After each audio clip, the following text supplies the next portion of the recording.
ဘူရီယိုမတ်တန်နေနေမင်္ဂလာပါ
တော့ပေါ်တော်မပြနိုင်တော့ဗျာဒီပြီးတော့ကားပေါ်မှာပြောလာတော့6နှစ်9နှစ်သမီးတွေကမက်လာတဲ့ခိမဲ့ဟာအသက်60နှစ်6နှစ်ကြာမှအကောင့်အထည်ပေါ်သွားတာဒီသားတွေဒီသမီးတွေကြောင့်ဗျာအဲ့ဒီအတွက်မလို့ဒီပြီးတော့ရဲ့မိတိရတော့ပြောပြစရာတော့မရှိတော့ရောက်တဲ့အရာရောက်တဲ့ဌာနရောက်တဲ့ဒေသမှန်သမျှသားသမီးတွေကိုလည်းစူတောင်းမြတ်တာပေးရတာလည်းဟောပါဗျာမဲလို့လဲမမျော်မှန်းလာဖို့ကတော့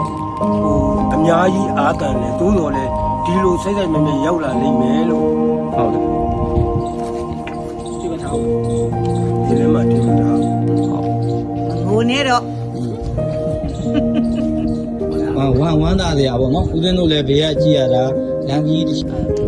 ကယ်လေးပြောရတယ်ပြောရှင်ဖြားရနဲ့ဆုံတွေ့ရတဲ့အခိုက်အတန့်မှာလည်းတကယ်ကောင်းမွန်တဲ့အခိုက်အတန့်ဖြစ်ပါတယ်ပို့ပြီးတော့ပုံစံတိုင်းလေးရတယ်ပြီးတော့တစ်ခါမှမရောက်ဘူးတဲ့ဒီပြရှင်ရဲ့နေရာကိုလည်းရောက်ခဲ့ရတဲ့အတွက်ကြောင့်မလို့အလုံးမမြတ်တယ်လို့လည်းခံစားရပါတယ်ဗျာဒီထဲမှာလည်းတကယ်ပါဝင်အားဖြည့်တဲ့အပိုင်းလေးရှိတယ်ပေါ့နော်ဆိုတော့သူတို့လူသားမလိုက်နိုင်တာဒါပေမဲ့သူတို့ဘက်ကနေပြပါဝင်အားဖြည့်တဲ့အပိုင်းလေးရှိတယ်ဒါပေမဲ့နောက်တစ်ချိန်နောက်တစ်ခါမှာတော့ပြည်တော်မိသားစုဆုံးဆုံးလေးနဲ့နောက်တစ်ချိန်နောက်တစ်ခါလာရောက်ပုံမျိုးနိုင်လိမ့်မယ်လို့ယုံကြည်ပါတယ်ဒကမကြီးပြုတ်ပြပါဦးမယ်တော်ကြီးဒီတော့ကလည်း